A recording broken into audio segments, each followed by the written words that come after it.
Ternyata ketika rupiah melemah, Indonesia diuntungkan. Kalau Indonesia mau jadi negara maju, ya rupiah harus melemah. Simple aja. Kenapa Cina bisa sedemikian powerful, ekonominya bangkit? Simple, karena yuan lemah, sengaja bahkan dilemahkan sama pemerintahnya.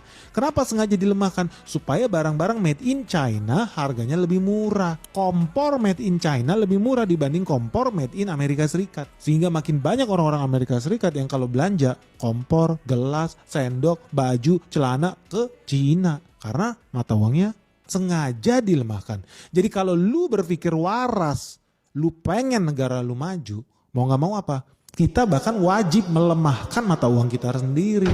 Jadi lu gak usah panik kalau rupiah naik ke 17.000, 817.000. Panik gak? Enggak, gak usah panik. Kenapa? Indonesia bisa tambah cuan. Simple, itulah yang dilakukan Cina. Itu bahkan yang dilakukan Vietnam. Makanya jangan heran, Vietnam GDP-nya bisa 8%. Karena produk-produk made in Vietnam menjadi kompetitif, jadi lebih murah. Nah, orang Indonesia, lu udah harus tahu, punya mindset seperti itu. Jangan mau lu ditipu, ditakut-takutin, Indonesia bakal bubar, Indonesia bakal hancur ketika rupiah 17.000, nanti 17.000, nanti 18.000. Gak usah. Kenapa? Karena lu pengen negara lu tambah kaya raya.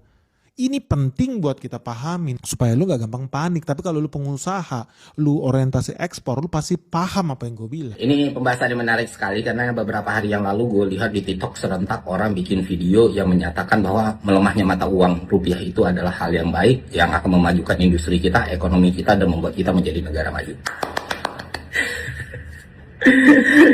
Gue komen di salah satu video yang paling rame waktu itu dan ternyata videonya udah di take down ya, karena gue merasa ini keliru dan perlu diluruskan. Mengapa ini keliru? Begini, depresiasi mata uang itu adalah hal yang lumrah dilakukan banyak negara, tapi spesifik oleh negara-negara maju yang mata uangnya udah terlalu kuat. Satu, kedua, GDP-nya digendong sama ekspor. Contohnya Jepang gitu kan. Jadi dia perlu melemahkan mata uangnya supaya barangnya bisa keluar. Case kayak gini itu nggak applicable ke negara kita, Republik Indonesia yang kita cintai ini.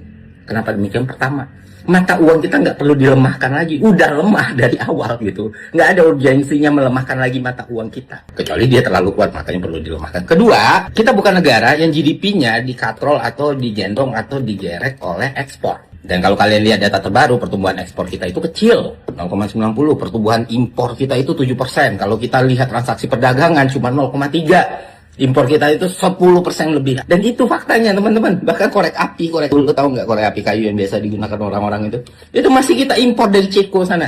Sangat tidak masuk akal sekali kita melemahkan rupiah untuk memajukan ekspor. Sementara volume ekspor kita tidak sebanyak negara-negara ini gitu. Dan kita masih sangat bergantung pada ekspor komoditas, bukan produk hilir.